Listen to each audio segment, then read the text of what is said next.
the lies we tell ourselves. Every day, we lie to ourselves. Not because we're bad people, but because our minds are built to protect, not always to reveal. You tell yourself you're fine when you're not. You tell yourself it wasn't your fault, even when it might have been.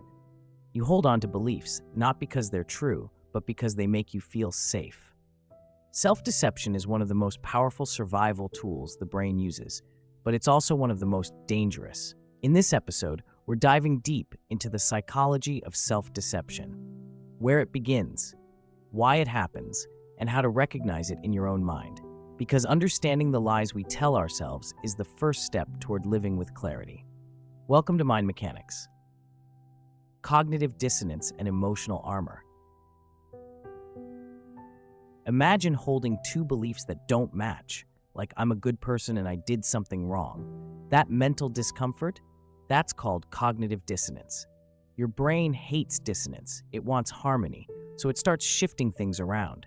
You might downplay what you did, blame someone else, rewrite the memory, or avoid thinking about it entirely. These aren't random reactions. They're your mind's emotional armor, protecting your self-image. And the more fragile that image is, the harder your brain works to preserve it. It's not about truth. It's about survival of the self. Identity and the stories we tell.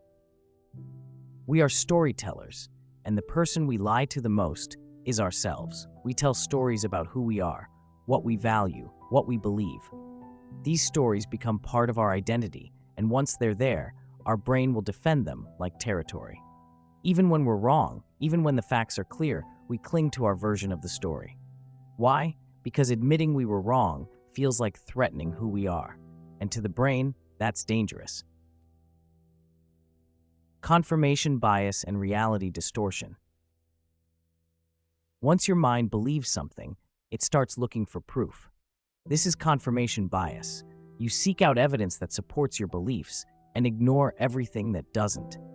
It's like your brain becomes a defense lawyer instead of a scientist. It argues for your belief, not the truth. You'll notice it in relationships, in politics, in how you see yourself. It warps your perception, so the world fits your version of it. But here's the catch. You don't feel like you're lying to yourself. It feels natural, comfortable, even logical. That's what makes it so dangerous. The mental gymnastics of justification. Ever bought something you didn't need, then explained to yourself why it was a smart choice? That's motivated reasoning.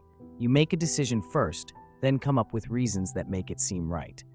We do this all the time, in breakups, in quitting jobs, in moral decisions, in how we treat others. And the more emotional the situation, the harder the mind works to justify the choice. You think you're thinking clearly, but really, you're just defending a feeling. When self-deception helps. But here's the twist. Self-deception isn't always bad. Sometimes it protects us from trauma, from shame, from fear. It lets us function. It buys us time until we're ready to face the truth. It's why some people can survive impossible things by believing I'll be okay when all signs say they won't. Your brain can lie to keep you alive. So yes, self-deception is a survival tool, but only up to a point. When it hurts us. But when those lies pile up, they can bury you. You stay in toxic relationships. You avoid responsibility. You ignore warning signs. You choose comfort over growth. And slowly, the false stories become your prison. Because what protects you can also limit you.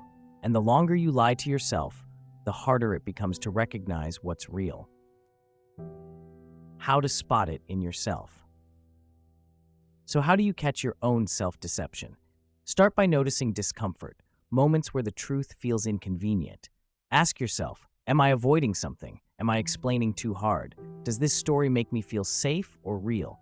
You won't always like the answers, but awareness is the beginning. Once you see the lie, you don't unsee it. Tools for honest thinking. Want to get better at truth? Here are 3 tools to start with. Journaling. Write without editing yourself. You'll be surprised what slips out. Mirror questions. Ask yourself, what would I think if someone else did this? Diverse input. Listen to people who think differently. It helps break the confirmation echo chamber. And most of all, be kind to yourself. Truth isn't a weapon, it's a path.